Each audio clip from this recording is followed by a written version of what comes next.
हिमाचल में उपचुनाव के लिए तैयारियां पूरी हो चुकी हैं। 3 विधानसभा और 1 लोकसभा सीट पर मतदान होना है।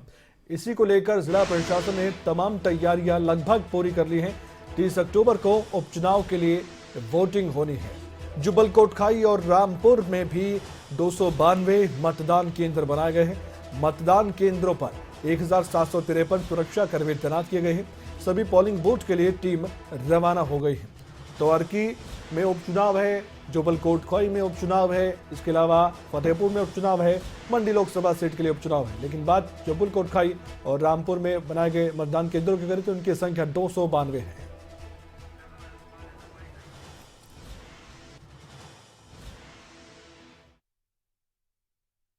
मंडी पार्लियामेंट्री में बाई इलेक्शंस हैं, तो उसमें रामपुर एक सेगमेंट है उसका, और उसके अलावा जुब्बल कोटखाई असेंबली कॉन्स्टिट्यूंसी में भी बाई इलेक्शंस है, जिसकी जो पोलिंग है वो 30 तारीख को होनी है। तो अगर मैं जुब्बल कोटखाई की बात करूं तो जुब्बल कोटखाई में लगभग 69,000 के आसपास वोटर्स हैं, राउंड अबाउट 70,000 के आसपास वोटर्स हैं। और वहाँ पे जो है 136 पोलिंग स्टेशन बनाए गए हैं, जिसमें 128 रेगुलर पोलिंग स्टेशन हैं और 8 ऑक्सिलरी पोलिंग स्टेशन बनाए गए, क्योंकि जहाँ पे भी 950 से ज़्यादा वोटर्स थे, तो वहाँ पे कमीशन का मैंडेट था कि वहाँ पे ऑक्सिलरी पोलिंग स्टेशन बनाया जाए ताकि कोविड का प्रोटोकॉल का जो है पालन अच्छे से हो सके। और इसी तरह जो है रामपुर में 156 पोलिंग स्टेशन बनाए गए हैं, जिसमें 7 जो है वो अर्बन एरियाज में है और बाकी सारे जो है वो रूरल एरियाज में है। हमारे साथ ब्यूरो चीफ अरुणयाल जुड़ चुके हैं, उनसे जानकारी लेते हैं। अरुणयाल, अब मतदाताओं की बारी है, उससे पहले प्रशासन को करनी पूरी तैयारी है, तो ऐसे में क्या तैयारियां हैं चुनाव आयोग की भी, जिला प्रशासन की भी, क्योंकि मतदाताओं को जागरूक करने का भी बड़ा जिम्मा रहता है। देखिए कमल, बिल्कुल नेताओं का शोर या नेताओं की गहमा गहमी जो थी वो चुनावी प्रचार के थम जाने के बाद बिल्कुल शांत तरीके से जरूर दिखाई दे रही है। लेकिन डोर टू डोर कैंप है नेताओं का, पार्टी कार्यकर्ताओं का, वो यहाँ पर जारी है। लेकिन अब बड़ा काम जो है वो चुनाव आयोग को शांतिपूर्ण और सही तरीके से अपने इन चुनाव को कराने की जिम्मेवारी है, जिसको लेकर पूरे ये जो 4 उपचुनाव हैं उनको लेकर सभी जगह पर टीम जो है चुनाव आयोग द्वारा भेज दी गई है। और शिमला जिले की अगर हम बात करेंगे तो शिमला जिले में देखिए 2 चुनावों की ड्यूटी जो चुनाव अधिकारी हैं आदित्य नेगी, उनको निभानी पड़ेगी, क्योंकि रामपुर जो है वो मंडी संसदीय क्षेत्र के अंतर्गत आता है।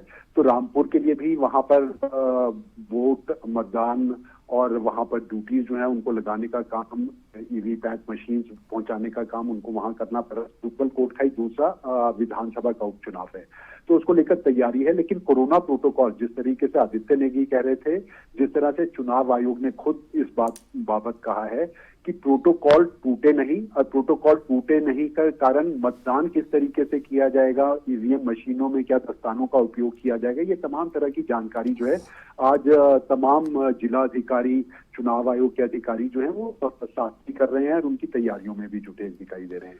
लेकिन कोरोना प्रोटोकॉल के हिसाब से एक बड़ी चीज जरूर होगी। और दूसरी बड़ी चुनौती होगी ये जो पूरे हिमाचल प्रदेश के उपचुनाव हो रहे हैं, जनजातीय इलाकों में जिस तरीके से बर्फबारी हो रही है कमल, ऐसी बर्फबारी में चुनाव आयोग की एक बड़ी जिम्मेवारी वहां तक मतदाता को खींच के लाना और मतदान के लिए ईवीएम मशीनों को पहुंचाना, जिसके लिए काफी पहले से तैयारी कर ली गई थी। और आपको मैं एक बड़ी बात बताऊं कि खुद चुनाव आयोग के शीर्ष अधिकारी, मुख्य सचिव और डीजीपी संजय कुंडू खास तौर पर किन्नौर जैसे जनजातीय इलाके में कल दौरा करके आए हैं। और आज भी वो किन्नौर के इन इलाकों में तरीके से मतदान होना है, किस तरह से लोगों की मतदान केंद्रों तक लाना है, वो तमाम चीजों को देखने के लिए वहां जा रखी है।